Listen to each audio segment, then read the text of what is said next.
என்னோட UPSC journey இந்த ட்ரெயின்ல இருந்து தான் ஸ்டார்ட் ஆச்சு. ஃபர்ஸ்ட் டைம் படிக்கிறதுக்காக என்னோட சொந்த ஊரை விட்டு, என் சொந்த வீட்டை விட்டு, என் ஃபேமிலி மெம்பர்ஸ் எல்லாத்தையும் விட்டு நான் சென்னைக்கு போறேன். It was an emotional moment in my life அப்படின்னு தான் சொல்லணும். பிகாஸ் நான் என்னோட பேரண்ட்ஸ்க்கு ஒரே பையன். என்னை வழி அனுப்பி விடுறதுக்காக எங்க அப்பா, அம்மா, மாமா, தாத்தா, அப்புறம் என்னோட ஒரு ஃப்ரெண்ட் வந்திருந்தாங்க. நான் ட்ரெயின் ஜேர்னியில் ஒரே ஒரு விஷயம் தான் யோசிச்சுட்டே போயிட்டு இருந்தேன்.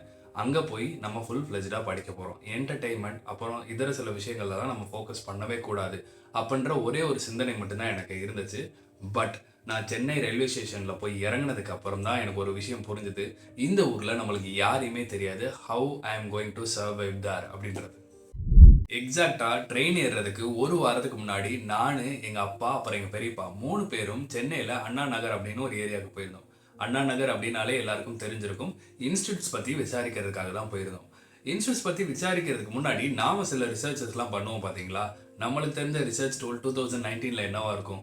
யூடியூப் அப்புறம் கோம், இது ரெண்டுத்தையும் தான் வச்சு ரிசர்ச் பண்ணிட்டு இருந்தேன். இது எல்லாத்துலேயும் சரி, முக்கியமாக யூடியூப்ல மார்க்கெட்டிங் கேம்பெயின் ஒரு அகாடமி ரொம்பவே பூஸ்டப் பண்ணி வச்சுருந்தாங்க. அந்த அகாடமி நேம் சரிங்களா. இந்த அகாடமியோட ஃபுல் ஃபார்ம் என்ன அப்படின்னு தெரிஞ்சுன்னா கமெண்ட் செக்ஷனில் கமெண்ட் பண்ணுங்கள். நான் அண்ணா நகரில் போய் விசாரித்த ஒரு அகாடமி அதுதான், லாஸ்ட் அகாடமி அதுதான். பிகாஸ் நான் அங்கே ஜாயின் பண்ணிட்டேன். நான் அந்த அகாடமியில் ஜாயின் பண்ணதுக்கு ஒரே ஒரு ரீசன் என்ன அப்படின்னு பார்த்தீங்கன்னா, எனக்கு யூபிஎஸ்சி பற்றி எந்த ஒரு பேக்ரவுண்ட் நாலேஜும் கிடையாது. என் ஃபேமிலியில் யாருமே யூபிஎஸ்சி படித்ததும் கிடையாது. இந்த மாதிரி பெரிய காம்படிட்டிவ் எக்ஸாம்ஸும் படித்தது கிடையாது. ஸோ எனக்கு தெரிஞ்ச எல்லாமே யூடியூப் அண்ட் க்ரோமில் ரிசர்ச் பண்ணுறது மட்டும்தான். என்னோட ஃப்ரெண்ட்ஸ் யாருமே இந்த ஃபீல்டை சூஸ் பண்ணல. எல்லாருமே ஐடி ஃபீல்டு சூஸ் பண்ணி தி வென்ட் டு ஒர்க், சரிங்களா. பட் நான் மட்டும்தான் இந்த ஃபீல்டு சூஸ் பண்ணி படிக்கலாம் அப்படின்னு வந்தேன். இதை பற்றி ஒரு நாலேஜும் இல்லாதனால நான் பார்த்த விஷயங்களை வச்சும், நான் ரிசர்ச் பண்ண விஷயங்களை வச்சும் நான் இந்த அகாடமி சூஸ் பண்ணியிருந்தேன். சென்னை ஸ்டேஷனில் இருந்து நைட்டு நான் ஹாஸ்டலுக்கு ட்ராவல் பண்ணுறேன். ஆமாம், அந்த அகாடமி பக்கத்துலேயே நான் ஒரு ஹாஸ்டல் பார்த்து வச்சுருந்தேன். அந்த ஹாஸ்டல் ஒரு அண்ணா ரன் பண்ணிட்டு இருந்தாங்க. அவங்களும் யூபிஎஸ்சி ஆஸ்பிரண்டாக தான் இருந்தாங்க, சரிங்களா. அன்றைக்கி நைட் அந்த ஹாஸ்டலில் போய் என்னோடய பேக்ஸ்லாம் திங்ஸ்லாம் வச்சுட்டு படுக்கும்போது ஒரு விஷயம் திருப்பி எனக்கு தோண ஆரம்பிச்சிச்சு. நாம் நம்ம ஊரில் எல்லாரோடையும் இருந்து பழகிட்டோம். இங்கே எப்படி நம்ம தனியாக இருக்க போகிறோம்? புது ஃப்ரெண்ட்ஸ் கிடைப்பாங்களா இல்லையா? எப்படி நம்ம படிக்க போகிறோம்? இந்த என்விரான்மெண்ட்டில் நம்மளால் படிக்க முடியுமா? அப்படின்ற மாதிரிலாம் எனக்கு நிறையா கேள்விகள் ஓடிட்டே இருந்துச்சு. அதாவது அந்த கிளாஸஸ் ஆரம்பிக்கிறதுக்கு முன்னாடி ஒரு பரபரப்பு இருந்துகிட்டே இருக்கும் பார்த்தீங்களா. அந்த மாதிரி மனநிலையில் தான் நான் ஃபுல் நைட்டையும் கடத்தினேன். கிளாஸும் ஆரம்பிச்சது. ஃபர்ஸ்ட் டே கிளாஸுக்கு போனேன். உள்ளே நுழைஞ்சப்போ அங்கங்கே சில பேர் உட்காந்துருந்தாங்க. ஃபார்ச்சுனேட்டாக எனக்கு முன்னாடி உட்காரதுக்கு ஒரு பிளேஸ் கிடச்சி. ஸோ முன்னாடி போய் உட்காந்தேன். என் பக்கத்தில் ஒரு ஒடிசா பையன் உட்காந்துருந்தான். அவனுக்கு தமிழ் தெரியாது, எனக்கு ஒடிசி தெரியாது. ஸோ எங்களோட கான்வோ ஃபுல்லாமே இங்கிலீஷில் தான் இருந்தது, சரிங்களா. கிளாஸ் ஆரம்பிக்க டைம் ரொம்ப பக்கத்தில் வந்தப்போ பின்னாடி திரும்பி பார்த்தேன். கிட்டத்தட்ட ஒரு 100 பேருக்கு மேலே உட்காந்துருந்தாங்க. எனக்கு ஷாக் ஆயிடுச்சு. என்னடா இது, இவ்வளோ பேர் உட்காந்துருக்காங்களே, இவங்களோட தான் நம்ம படிக்க போகிறோமா, இவங்க தான் நம்மளுக்கு காம்படிட்டர்ஸா அப்படின்ற மாதிரி எனக்கு தோணுச்சு. எக்ஸாக்டாக சொல்லணும்னா, நான் படித்த அந்த பேட்சில், அதாவது ஒரு அகாடமின்னு எடுத்திங்கன்னா சில பேட்சஸ் இருக்கும். நான் படித்த அந்த பேட்சில் கிட்டத்தட்ட 200+ மெம்பர்ஸ்க்கு மேலே இருந்தாங்க. 200+ மெம்பர்ஸ்க்கு மேலே அந்த ஒரு ஹாலில் உட்காந்துருந்தாங்க. இது எந்த அளவுக்கு எஃபெக்டிவாக இருக்கும் அப்படின்றது தெரியல. பட் நான் என்னோட எக்ஸ்பீரியன்ஸ் சொல்லிவிட்டு அந்த அகாடமி எப்படி இருந்துச்சு அப்படின்றத பற்றி சொல்கிறேன். ஸோ 200 மெம்பர்ஸ்க்கு மேலே இருந்தாங்க. நான் முன்னாடி உட்காந்துருந்தேன். ஃபார்ச்சுனேட்டாக நான் டெய்லி சீக்கிரம் வந்துடுறனால, எனக்கு ஹாஸ்டலும் பக்கத்தில் இருந்தாலும் நான் டெய்லி சீக்கிரம் வந்துடுவேன். அதனால் நான் முன்னாடி போய் உட்காந்துருவேன். அந்த ஒடிசா பையனுக்கும் ஒரு இடம் பிடிச்சி வச்சுருவேன், சரிங்களா. அவனும் என் பக்கத்தில் உட்காந்துருவான். அவன் எனக்கு படிப்பில் ரொம்ப ஹெல்ப் பண்ணான். எனக்கு பர்சனலாக என்ன கிளாஸஸ்லாம் அவங்க ரொம்ப ஹெல்ப்ஃபுல்லாக இருந்துச்சு அப்படின்றத பற்றி இப்போ பேசுவோம். பாலிட்டிக்கு ஒரு அட்வொகேட் சார் எடுத்தாங்க. அவங்க ஹைகோர்ட்டில் ப்ராக்டிஸ் பண்ணியிருக்காங்க அப்படின்னு நினைக்கிறேன். ஸோ ரொம்பவே நல்லாவே எடுத்தாங்க. அந்த ஃபேக்கல்ட்டி ரொம்பவே நல்லா எடுத்தாங்க. அவங்க சொன்ன நோட்ஸ் படித்தாலே முக்கால்வாசி புரிஞ்சிடும். அதுக்கப்புறம் நம்ம ஸ்டாண்டர்ட் புக்ஸ் ரெஃபர் பண்ணலாம். அதுக்கடுத்து என்ன அப்படின்னு பார்த்தீங்கன்னா, எக்கனாமிக் அந்த ஓஐஏவோட டைரக்டர் இல்லை ஃபவுண்டர் அவரே கிளாஸ் எடுப்பார். இந்த எக்கனாமிக்கல் கான்செப்ட்ஸ்லாம் நல்லாவே அவர் எடுப்பார் அப்படின்னு தான் சொல்லணும். தேர்டா அப்படின்னு பார்த்தீங்கன்னா, ஜியாகிரஃபிக்கு செலியன் சார் அப்படின்னு ஒருத்தர் இருந்தார். அவர் உண்மையிலே அவரை பார்த்தாலே ஒரு டிசிப்ளின்டு பர்சன் அப்படின்னு நம்ம எல்லாருக்குமே ஒரு ஃபீல் வரும். அந்த ஃபீல்டில் தான் அவர் கிளாஸே நடத்துவார். ரொம்ப பின் பாயிண்ட்டாக நல்லா எக்ஸ்பிளைன் பண்ணி நிறைய விஷயம் நடத்துவார். அவர் கிளாஸஸ் ரொம்பவே இன்ட்ரெஸ்டிங்காகவும் கவனிக்கக்கூடிய விதத்திலே இருக்கும். ஃபோர்த்தாக என்னன்னு பார்த்தீங்கன்னா, கரண்ட் அஃபேர்ஸ்க்கு ஒரு ஃபேக்கல்ட்டி இருந்தாங்க. அவர் பேர் எக்ஸாக்டாக தெரியல, குணா சார் அப்படின்னு நினைக்கிறேன். அவர் நான் ரீசெண்டாக ஒரு யூடியூப் சேனல் ஆரம்பித்த மாதிரி கூட பார்த்தேன். அவரோட கிளாஸஸும் நல்லா இருந்தது, சரிங்களா. என்னென்ன கிளாஸ் சொல்லியிருக்கேன்? பாலிட்டி, எக்கனாமி, ஜியாகிரஃபி, அப்புறம் கரண்ட் அஃபேர்ஸ், அதுக்கப்புறம் தமிழ் ஆப்ஷன் நான் செலக்ட் பண்ணியிருந்தனால தர்மராஜ் சார் அப்படின்னு ஒருத்தர் இருக்காரு. அவரோட நான் ரொம்ப நாள் டச்சில் இருந்தேன். பிகாஸ் வந்துட்டு நான் ஒரு 3 மாதம் கழிச்சு ஆஃப்லைன் கிளாஸ்லேருந்து மாறி ஆன்லைன் கிளாஸுக்கு வந்துட்டேன். அதுக்கு என்ன ரீசன் அப்படின்றத நான் பின்னாடி சொல்கிறேன். அவரோட கிளாஸ் வந்து ரொம்பவே நல்லா இருந்துச்சு. தமிழ் ஒரு இனிமையான மொழி அப்படின்ற ஒரு எடுத்துக்காட்டாக அந்த கிளாஸ் இருந்துச்சுன்னு சொல்லலாம். பிகாஸ் அவ்வளோ அழகாக வந்து எல்லா கான்செப்ட்ஸையும் வந்துட்டு அவர் விளக்கி சொல்லுவார்.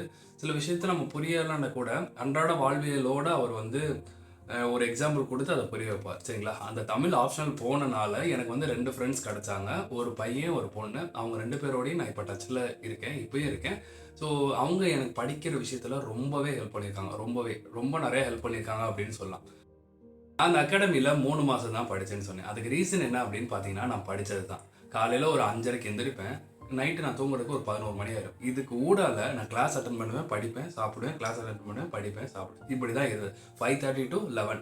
காலைல ஒரு நேரம் மட்டும்தான் கிளாஸ் இருக்கும். பட் மித்த நேரம் ஃபுல்லாக படிக்கிற மாதிரி இருக்கும். வேறு எந்த விதமான என்டர்டைன்மெண்ட்க்கோ, வேறு எந்த விதமான ஃபிசிக்கல் ஆக்டிவிட்டீஸ்க்கோ எனக்கு வந்து டைமே நான் ஒதுக்கவே கிடையாது. அது ரொம்ப பெரிய மிஸ்டேக். கிட்டத்தட்ட ஒரு 2.5 மாதம் இதே டிசிப்ளினான ஒரு விஷயத்த திருப்பி பண்ணிகிட்டே இருந்தனால எனக்கே தெரியாமல் என்னோட பாடியை நான் ஸ்ட்ரெஸ் பண்ணியிருக்கேன். அதனால் எனக்கு வந்து அல்சர் வந்தது. எனக்கு அதனால் முடியாமல் போயிடுச்சு சுத்தமாக. கிட்டத்தட்ட ஒரு 3 மாதம் தான் வந்து நான் சென்னையில் இருந்தேன். அதுக்கப்புறம் வந்து ஆஃப்லைன் கிளாஸை நான் ஆன்லைனுக்கு மாற்றிட்டு வந்துட்டேன். சரிங்களா? ஸோ இந்த ஒரு அட்வான்டேஜ் வந்து அந்த அகாடமியில் வந்து ப்ரொவைட் பண்ணாங்க. So it was very helpful to me because of my health condition. சரிங்களா? ஹெல்த் கண்டிஷன் ரொம்ப மோசமாக இருந்தனால தான் நான் இந்த ஒரு முடிவெடுக்க காரணமாக அமைஞ்சது. நான் படித்த அந்த பேட்சில் கிட்டத்தட்ட 200+ ஸ்டூடெண்ட்ஸ் இருந்தாங்க. ஒரு அகாடமி அப்படின்னு எடுத்துக்கிட்டிங்கன்னா ஒரு 4-5 பேட்ச் வந்து ஒரு இயருக்கு வந்து கண்டக்ட் பண்ணுவாங்க. நான் படித்த பேட்சில் மட்டும் கிட்டத்தட்ட ஒரு 200+ ஸ்டூடெண்ட்ஸ் இருந்தாங்க. இது எந்த அளவுக்கு எஃபெக்டிவாக அவங்கள லிசன் பண்ண வைக்கும்னு தெரியல. ஃபார்ச்சுனேட்டாக நான் டெய்லி போய் முன்னாடி உட்காந்தனால என்னால் வந்துட்டு முன்னாடி உட்காந்து கவனிக்க முடிஞ்சுச்சு. பட் அந்த 200 பேர் வந்து அந்த சாரை பார்க்க முடியுமா டேரெக்டாக அப்படின்னு கேட்டால் கிடையாது. அங்கங்கே ஆனால் ஸ்க்ரீன் வச்சுருப்பாங்க. அது எந்த அளவுக்கு எஃபெக்டிவாக இருக்கும் அப்படின்னு என்னால் புரிஞ்சுக்க முடியல. செகண்ட் திங் அப்போ என்ன அப்படின்னு பார்த்தீங்கன்னா, அந்த அகாடமியில் வந்துட்டு எல்லா அகாடமியும் சரி, அந்த அகாடமி நான் சொல்ல, எல்லா அகாடமியும் அந்த காஸ்ட் ஆஃப் எஜுகேஷன்றது கொஞ்சம் கூட இருக்கும் அப்படின்ற மாதிரி எனக்கு தோணுது, பர்சனலாக தோணுது. பிகாஸ் நான் படித்த காலகட்டத்திலே சரி, இப்போ கண்டிப்பாக அதோட கூட தான் இருக்கும். சரிங்களா? பிகாஸ் நீங்கள் ஆஃப்லைனில் போய் படிக்கிறீங்க அப்படின்னா நீங்கள் அந்த அகாடமிக்கும் ஃபீ பே பண்ணணும். அது போக அங்கே இருக்க ஹாஸ்டலுக்கும் ஃபீ வந்து பே பண்ணுற மாதிரி இருக்கும். அப்போ கிட்டத்தட்ட ஒரு 3.5 lakhs கிட்ட ஆயிரும். நீங்கள் சென்னையில் போய் படித்தாலே, டெல்லிலாம் போனீங்கன்னா இன்னும் அதிகமாயிரும். சரிங்களா? பிகாஸ் நீங்கள் அந்த 1 year வந்து அங்கே உங்கள் ப்ரிப்பரேஷன் ஜேர்னி வந்து இருக்க போகுது. ஹாஸ்டலுக்கு உங்கள் பர்சனல் எக்ஸ்பென்சஸ், மெடிக்கல் எக்ஸ்பென்சஸ், இந்த மாதிரி நிறைய விஷயங்கள் இருக்கலாம். சரியா? ஸோ இப்படிலாம் சில விஷயங்கள் இருக்குது. அதற்கடுத்து அங்கே டெஸ்ட் சீரிஸ் வந்து கரெக்டாக தான் இருக்கும், நல்லா தான் எடுப்பாங்க, நல்லா தான் நடத்துவாங்க. எடுப்பாங்கிறத நல்லா தான் நடத்துவாங்க. சரிங்களா? மித்த சப்ஜெக்ட்ஸ் வந்து நான் அந்த சொன்னேன்ல 5 சப்ஜெக்ட்ஸ், அதை தவிர வந்து மித்த சப்ஜெக்ட்ஸ் எனக்கு ரொம்ப எஃபெக்டிவாக இருந்த மாதிரி தெரியல. ஓகேவா? ஸோ இதுதான் அந்த அகாடமி பற்றினது. பட் அதில் ஒரு அட்வான்டேஜ் என்னென்னா, நான் ஆஃப்லைன்லேருந்து ஆன்லைன் மாறும்போது அவங்க அதை ஸ்மூத்தாக அந்த ப்ராசஸ் வந்து எனக்கு பண்ணி கொடுத்தாங்க. It was very effective for me. சரி, 3 மாதம் தான் நாங்கள் இருந்தேன்னு நான் சொல்லியிருந்தேன். எதற்காக அந்த அகாடமியில் நான் 3 மாதம் இருந்தேன், அதாவது சென்னையிலே நான் 3 மாதம் தான் இருந்தேன் அப்படின்றத பார்ப்போம். நான் காலையில் 5:30லேருந்து ஈவினிங் நைட் டைம் 11 வரையும் படிச்சுட்டே இருந்தேன். காலைல எந்திரிப்பேன், படிப்பேன், அகாடமி போவேன், கிளாஸ் அட்டன் பண்ணுவேன், திருப்பி படிப்பேன், திருப்பி தூங்குவேன். இதுதான் என்னோட ரொட்டீனாக இருந்துச்சு கிட்டத்தட்ட ஒரு 2 to 3 மாதம் வரைக்கும். இதை நான் பண்ணிக்கிட்டே இருந்தனால என்னோட பாடியை எனக்கே தெரியாமல் நான் ஸ்ட்ரெஸ் பண்ணிகிட்டே இருந்தேன். பிகாஸ் எனக்கு ஃபிசிக்கல் ஆக்டிவிட்டி கிடையாது, என்டர்டைன்மெண்ட் கிடையாது, எதுவுமே கிடையாது. டேரெக்டாக அகாடமி போவேன், அகாடமி விட்டால் ஹாஸ்டல் வரேன், ஹாஸ்டல் விட்டால் அகாடமி, இப்படி தான் இருந்தது. சரிங்களா? பிகாஸ் ஒரு 1 kilometerலேயே அகாடமி வந்துடும், நடந்து போவேன், அந்த மாதிரி சில விஷயங்கள்லாம் இருந்தது. எந்த ஒரு வேறு விஷயத்துலையும் நான் வந்து கவனம் செலுத்தாமல் இருந்ததே வந்து எனக்கே தெரியாமல் என் பாடி ஸ்ட்ரெஸ் பண்ணியிருக்கு. அதனால் எனக்கு முடியாமல் போய் அல்சரே வந்தது. ஸோ ஐ வுட் அட்வைஸ் ஒரு ஃபெல்லோ அஸ்பிரண்ட்டாக ஒரு விஷயம் என்ன சொல்லுவேன்னா, நீங்கள் எந்த அளவுக்கு படிக்கிறீங்களோ அதே இடத்துல உங்களுக்கு ஹெல்த் ரொம்ப முக்கியம். ஹெல்த் நல்லா இருந்தால் மட்டும்தான் உங்களால் படிக்க முடியும்.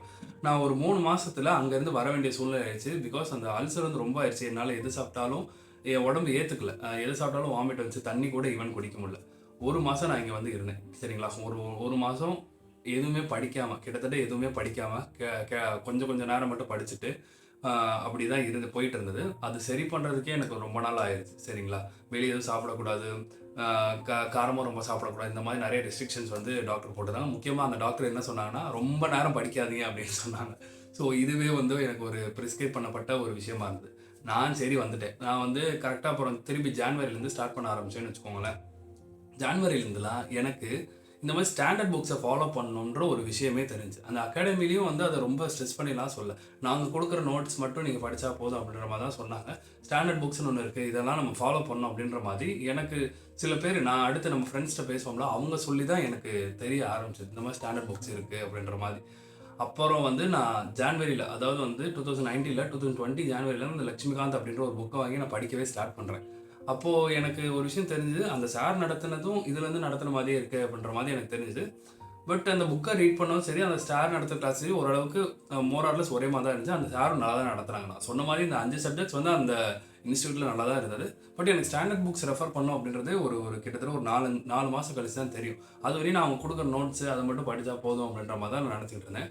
என்சிஆர்டிஸ் ஃபாலோ பண்ண சொன்னாங்க. அதை வந்து நான் ஃபாலோ பண்ணேன் தான், அதை நான் இல்லைன்னு சொல்ல. பட் அந்த புக்ஸு ஸ்டாண்டர்ட் புக்ஸ்ன்னு சொல்லுவோம்ல, அதை வந்து என்னால் கரெக்டாக ஃபாலோ பண்ண முடியல தான். ஆனால் கொஞ்சம் லேட்டாக தான் அதை ஸ்டார்ட் பண்ணேன். இப்போது இந்த வீடியோ பார்த்துட்டு இருக்க நிறைய பேர் வந்து ஸ்டாண்டர்ட் புக்ஸ் இல்லாமல் நீங்கள் ஸ்டார்ட் பண்ண ஆரம்பிச்சிங்கன்னா டோன்ட் டூ இட். கண்டிப்பாக ஸ்டாண்டர்ட் புக்ஸ் தேவை. அந்த ஸ்டாண்டர்ட் புக்ஸ் என்ன அப்படின்றதுக்கு நான் தனியாக ஒரு வீடியோ போட்டிருக்கேன். அதை நீங்கள் பார்த்தீங்கன்னா உங்களுக்கு அதை பற்றின ஒரு ஐடியா கிடைக்கும். சரிங்களா? ஸோ இப்படி தான் என்னோட ஜேர்னி போச்சு. அந்த ஒரு மாதம் முடியாமல் இருந்தேன்ல, அதுக்கப்புறம் உங்கள் எல்லாருக்குமே தெரியும் இந்த கொரோனா அப்படின்ற ஒரு வேவ் வந்துச்சு. அதனால் எல்லா இன்ஸ்டியூட்டுமே மூடிட்டு எல்லாருமே ஆன்லைன் வந்துட்டாங்க. நான் வந்து ஒரு மாதம் கழிச்சு இன்ஸ்டியூட் எல்லாத்தையுமே மூடிட்டாங்க. ஸோ கடவுளோட ஒரு மகிமையாக இல்லைன்னு தெரியல, எனக்கு முடியாமல் போய் நான் வந்துட்டேன். பட் அதுக்கப்புறம் எல்லா இன்ஸ்டியூட்டும் முடியும் ஆன்லைனில் தான் ஃபுல் கிளாஸ் போச்சு. சரிங்களா? அதுக்கப்புறம் வந்து அப்போது அந்த ஜூனில் நடக்க வேண்டிய அந்த யூபிஎஸ்சி எக்ஸாமும் அக்டோபருக்கு தள்ளி போச்சு. ஃபர்ஸ்ட் டைம் வந்து நான் அக்டோபரில் தான் அந்த எக்ஸாம் எழுதினேன். அப்போது வந்து நான் கிளியர் பண்ணல. கட் ஆஃப் வந்து கிட்டத்தட்ட 89 என்னமோ. சரிங்களா? அப்போ நான் வந்து 68 69 வாங்கியிருந்தேன். கட் ஆஃப் வந்து 87 89 கரெக்டாக எனக்கு எக்ஸாக்டாக ஞாபகம். பட் நான் வந்துட்டு 69 கிட்ட வாங்கியிருந்தேன். சரிங்களா? It was a good mark அப்படின்னு தான் நான் சொல்லணும். பட் எனக்கு அந்த நிலமையில் எனக்கு நான் என்ன வச்சுட்டேன்னா, நான் ஒழுங்காக படிக்கல, அதனால தான் நான் ஒழுங்காக இது பண்ணல. பிகாஸ் நெகட்டிவ் மார்க்னு ஒன்று இருக்குல்ல. சரிங்களா? எனக்கு அந்த மாதிரி நெகட்டிவ் மார்க் இருக்க எக்ஸாம் எழுதினா எந்த ஒரு எக்ஸ்பீரியன்ஸும் கிடையாது. நான் படித்தது எல்லாமே ஸ்டேட் போர்ட் ஸ்கூல் தான். சரிங்களா? ஸ்டேட் போர்ட் ஸ்கூல்னு சொல்கிறத விட state board syllabus, state board school கிடையாது, ஸ்டேட் போர்ட் சிலபஸில் படித்தேன். இந்த மாதிரி நெகட்டிவ் மார்க்கிங்ஸ்லாம் இருக்குது, இந்த மாதிரி விஷயங்கள்லாம் எனக்கு அப்போ தான் புதுசாக இருந்துச்சு. பிகாஸ் நான் முன்னாடியே சொன்ன மாதிரி என்னோட ஃபேமிலியில் யாருக்குமே இந்த பேக்ரவுண்ட் கிடையாது. நான் ஃபர்ஸ்ட் டைம் வந்து இந்த ஜேர்னி வந்து ஸ்டார்ட் பண்ணேன்.